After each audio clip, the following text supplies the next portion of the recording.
నమస్తే. Welcome to I dream. మనతో పాటు ఉన్నారు ఫెడికస్ హోమియోపతి నుంచి డాక్టర్ భరద్వాజ్ గారు. ఈరోజు వారితో మాట్లాడి డ్రగ్స్ గురించి అడిగి తెలుసుకుందాం. ఈ మధ్య కాలంలో ఎక్కువగా రేవ్ పార్టీస్ గురించి వింటూ ఉన్నాము. అయితే రేవ్ పార్టీలో తీసుకునే డ్రగ్స్ ఏంటి? రేవ్ పార్టీనే కాదు మామూలుగా కూడా చాలామంది డ్రగ్స్‌కి అడిక్ట్ అయిపోతూ ఉంటారు. సో, దాని నుండి బయటపడడం ఎలా? ఇది లైఫ్ లాంగ్ ఎఫెక్ట్ ఏమైనా ఉంటుందా డ్రగ్స్ తీసుకున్న వాళ్ళలో? దీని గురించి అడిగి తెలుసుకునే ప్రయత్నం చేద్దాం. నమస్తే సార్. నమస్తే అండి. సార్, రేవ్ పార్టీ అనేది ఎప్పటికప్పుడు న్యూస్ రావడం, అదొక సెన్సేషనల్ అయిపోవడం, కొద్ది రోజులు అయిపోయిన తర్వాత సైలెంట్ అయిపోవడం అలా జరుగుతుంది. ఈవెన్ డ్రగ్స్ అయినా సరే ఎక్కడో ఒక దగ్గర రోజు ఏదో ఒక న్యూస్ వస్తూనే ఉంది. ఏంటి సార్ ఈ రేవ్ పార్టీలో తీసుకునే డ్రగ్స్ ఏముంటాయి అంతగా? రైట్. సో, మెయిన్‌గా మీరు చెప్పింది కరెక్టే అండి. ఈ మధ్య రేవ్ పార్టీలు గానీ, సో, మొన్ననే ఒక కేసొచ్చింది నాకు. తను ఒక పోలీస్ ఆఫీసర్ అనమాట. తను చెప్తుంది ఏంటంటే, "సార్, ప్రతి ఒక్క స్టూడెంట్ ఆల్మోస్ట్ ఆల్ ఒక ముగ్గురు గాన స్టూడెంట్స్, నలుగురు గాన ఒక దగ్గర ఉన్నారు అంటే వాళ్ళని పట్టుకుంటే వాళ్ళ దగ్గర డ్రగ్స్ దొరుకుతున్నాయి. సో, హ్మ్. అంత కామన్ అయిపోయింది. చాలా జాగ్రత్తగా ఉండి మీ పిల్లలు గానీ ఎవరన్నా ఉంటే చాలా జాగ్రత్తగా పెట్టుకోండి" అని చెప్పారనమాట. సో, చెప్పింది కరెక్టే. హ్మ్. సో, ఫస్టు అసలు మనము డ్రగ్ ఏం చేస్తుంది? డ్రగ్ అంటే మనం ఓన్లీ కొకైన్ అనుకుంటాము, లేకపోతే ఎల్ఎస్‌డి అనుకుంటాము, లేకపోతే హ్మ్. ఏమన్నా స్పీడ్ అంటారు. డిఫరెంట్ డిఫరెంట్ హ్మ్. నేమ్స్ హ్మ్. ఉంటాయి. దానికి కెమికల్ నేమ్ వేరే ఉంటుంది. కానీ ఇవన్నీ పనిచేసే మెకానిజం ఒకటే. హ్మ్. మీరు తీసుకునే సింపుల్ సిగరెట్ ఎందుకు? కార్బోహైడ్రేట్. హ్మ్. సింపుల్ కార్బోహైడ్రేట్ నుంచి అంటే రోజు కాఫీలు తాగడం, టీలు తాగడం, కూల్ డ్రింకులు తాగడం ఇవి హ్మ్. ఎలా పనిచేస్తాయో మీరు చెప్పుకునే పెద్ద పెద్దది ఆహ్, మర్వానా అంటారు, స్పీడ్ అంటారు, హ్మ్. ఎల్ఎస్‌డి అంటారు. హ్మ్. ఇవన్నీ హ్మ్. సో, ఇవి పనిచేసే మెకానిజం, ఇవి పనిచేసే మెకానిజం 2 ఒకటే అనమాట. ఒకటే. కాకపోతే హ్మ్. ఏంటంటే ఇంటెన్సిటీనే డిఫరెన్స్. సో, హ్మ్. మనము మెకానిజం అర్థం చేసుకోవాలి. ఫస్ట్ ఏమవుతుందంటే మనకు డోపమైన్ అని ఒక హార్మోన్ ఉంటుందనమాట. దాన్ని మనం ప్లెజర్ హార్మోన్ అనొచ్చు, లేకపోతే మోటివేషన్ హార్మోన్ అనొచ్చు, మూమెంట్ హార్మోన్ అనొచ్చు. సో, ఈ మనకు లింబిక్ సిస్టమ్ అని ఒక పార్ట్ ఉంటుంది బ్రెయిన్‌లో. అంటే డిఫరెంట్ పార్ట్స్ ఆఫ్ ది బ్రెయిన్‌ని కలిపి మనం లింబిక్ సిస్టమ్ అంటామనమాట. సో, ఈ లింబిక్ సిస్టమ్‌లో మనకు బేసల్ గ్యాంగ్లియాన్ అని ఒక పార్ట్ ఉంటుంది. ఆ హ్మ్. బేసల్ గ్యాంగ్లియాన్‌లో ఈ డోపమైన్ అనేది రిలీజ్ అవుతుంది. ఎప్పుడు రిలీజ్ అవుతుంది? సంతోషాన్నిచ్చే హార్మోన్ అనమాట. అంటే మోటివేషన్‌నిచ్చే. సో, మీరు థింక్ జేస్తారు. మోటివేషనల్‌గా థింక్ జేశారనుకోండి, అది ఈ బేసల్ గ్యాంగ్లియానికి కనెక్ట్ ఉంటుంది.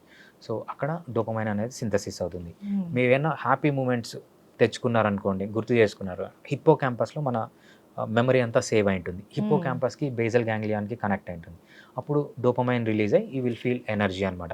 సో, ఇలా మీరు ఏమి చేసినా ఈ బేసల్ గ్యాంగ్లియానిక్ కనెక్షను మనకు ఈ లింబిక్ సిస్టమ్ అనేది ఉంటుంది. హ్మ్. ఈ లింబిక్ సిస్టమ్‌లో డోపమైన్ రిలీజ్ కావడం వల్ల 2 అడ్వాంటేజెస్ అనమాట. ఒకటి మూవ్‌మెంట్‌కి యూజ్ అవుతుంది. అంటే మీరు ఏదైనా మూవ్‌మెంట్ చేయాలన్నా, నడవాలన్నా, లేవాలన్నా, పరిగెత్తాలన్నా సో, మీరు పొద్దున్న లేస్తారు. పొద్దున్న లేసిన వెంటనే మీకు మంచి మూడ్ ఉంటే మీరు త్వరగా లేసి మీరు జాబ్‌కొచ్చి జాబ్‌లో ఎంజాయ్ చేసి మంచిగా ఒకరిని కాకుండా 10 మందిని ఇంటర్వ్యూ చేసి మీరు ఇంటికెళ్తారనమాట. హ్మ్.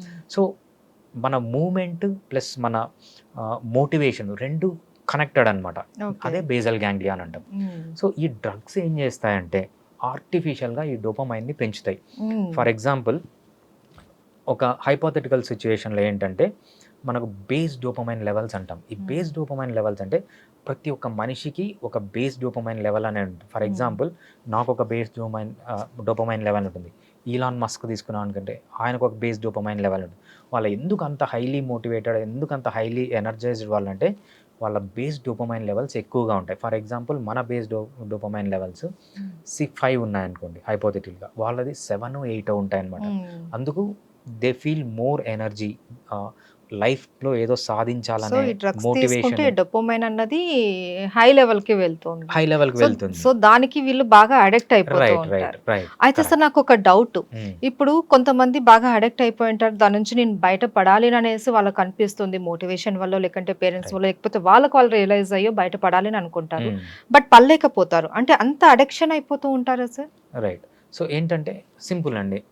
వీళ్ళ బేస్ డోపమైన్ లెవెల్ 5 ఉందనుకోండి. హ్మ్. డ్రగ్స్ తీసుకున్నారు. సడెన్‌గా అది 9కో, 10కో షూట్ అప్ అవుతుంది. హ్మ్. సో, మీరున్నారు. మీరు పొద్దున్న లేసి ఎందుకు ఆఫీస్‌కొస్తున్నారు, పని చేస్తున్నారంటే you are getting pleasure. You are getting motivated. మీరు డ్రగ్స్ తీసుకోవట్లేదు. మీకు ఫర్ ఎగ్జాంపుల్ ఆఫీస్‌కొచ్చి పని చేస్తే మీ డోపమైన్ లెవెల్స్ 5 నుంచి 6కో, 7కో ఎళ్తాయనుకుంటా. హ్మ్. సో, నెక్స్ట్ స్టేజ్ వీళ్ళేం చేస్తారంటే డ్రగ్స్ తీసుకున్నారనుకోండి. 10కి వెళ్తుంది, షూటప్ అవుతుంది. సో వాళ్ళు రోజువారీ చేసే పనుల్లో వాళ్ళకి ఇంకా ఇంట్రెస్ట్ ఉండదు, ఎందుకంటే 7 దే డిడ్ నాట్ ప్లెజర్ అనేది ఉండదు అనమాట. వాళ్ళకి మళ్ళీ 10 కావాలి. 10 కావాలంటే ఎలా? ఓన్లీ డ్రగ్స్ తీసుకుంటేనే 10కి వెళ్తుంది. సో ఒక్కసారి మీరు 10కి వెళ్ళిన తర్వాత నెక్స్ట్ డోపమైన్ క్రాష్ అంటాం అనమాట. ఈ డోపమైన్ క్రాష్లో ఏమవుతుందంటే బిలో 5 మేబీ 3కి 2కి పడిపోతుంది. సో వీళ్ళు మళ్ళీ 5కి రాదు. 5కి రాకపోవటం ఏం చేస్తారంటే మళ్ళీ డ్రగ్స్ తీసుకుంటారు. సో ఎప్పుడు వీళ్ళు ఆ కిక్ అంటారు కదా, దాన్ని 10లో పెట్టాలని చూస్తారనమాట. ఈ 10లో పెట్టాలని చూడడం వల్ల ఏవైతే 6లో 7లో ప్లెజర్ వస్తుందో ఆ పనులు చేయకుండా ఎయిదర్ వీళ్ళు డిప్రెషన్లోకి వెళ్తారు, లేకపోతే హైలీ మోటివేటెడ్ స్టేట్లో హై లెవెల్స్ ఆఫ్ డోపమైన్, లేకపోతే లో లెవెల్స్ ఆఫ్ డోపమైన్, మధ్య లెవెల్ డోపమైన్ అనేది వీళ్ళకు ఉండదు అనమాట. Either depression are excitement. అయితే సార్ వీళ్ళ మనస్తత్వం ఎలా ఉంటుంది అంటే ఒకవేళ డి అడిక్షన్ సెంటర్స్కి వెళ్ళడము, దీని నుంచి బయటపడడం అయిపోయిన తర్వాత ఈ డ్రగ్స్ ఏవైతే ఉంటాయో బ్లడ్లో ఇన్వాల్వ్ అయిపోతూ ఉంటాయి కదా, సో వీళ్ళ లైఫ్ స్టైల్ తర్వాత ఎలా ఉంటుంది? వీళ్ళ మీద ఇది ఏమైనా ఎఫెక్ట్ పడుతుందా? తర్వాత డ్రగ్స్ మానేసిన తర్వాత కూడా వీళ్ళ మీద హెల్త్ పరంగా ఏమైనా ఎఫెక్ట్ ఉంటుందా?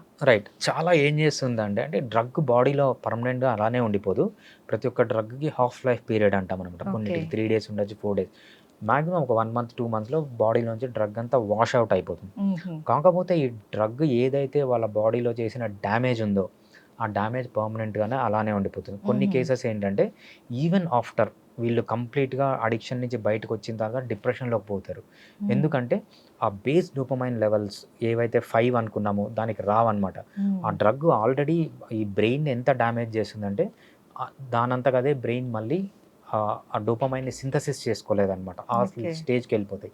ఇది చాలా రేర్గా జరుగుతుంది, బట్ డెఫినెట్గా మీరు చెప్పినట్లు ఈవెన్ అడిక్షన్ నుంచి బయటకు వచ్చినా కొంతమంది కంప్లీట్గా ఎప్పటికీ రాలేరు, ఎందుకంటే పర్మనెంట్ డ్యామేజ్ ఆల్రెడీ జరిగిపోతుంది అనమాట. ఆర్గాన్స్ మీద కూడా ఏమైనా ఎఫెక్ట్ ఉంటుందా సార్? యా, డెఫినెట్గా. సో ఈ మనం ఏదైతే డోపమైన్ అనుకున్నామో అది మేజర్ ఎఫెక్ట్ ఉంటుంది. సో మనము డిఫరెంట్ డ్రగ్స్ సంబంధించి సో డిఫరెంట్ ఆర్గాన్స్ పైన కూడా తప్పకుండా ఎఫెక్ట్ ఉంటుంది.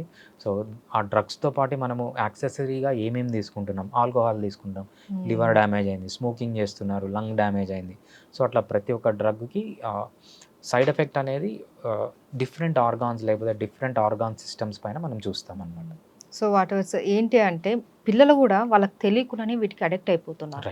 ఈ మధ్య కాలంలో మనం చూసాం చాలా వరకు న్యూస్లో కూడా స్కూల్స్ దగ్గర చాక్లెట్ల రూపంలో డ్రగ్స్ అమ్మడాలు, ఇవి ఏంటంటే వాళ్ళకి తెలియదు, చాక్లెట్ అనేది తినేస్తుంటారు, తర్వాత తినాలి అనిపిస్తూ ఉంటుంది.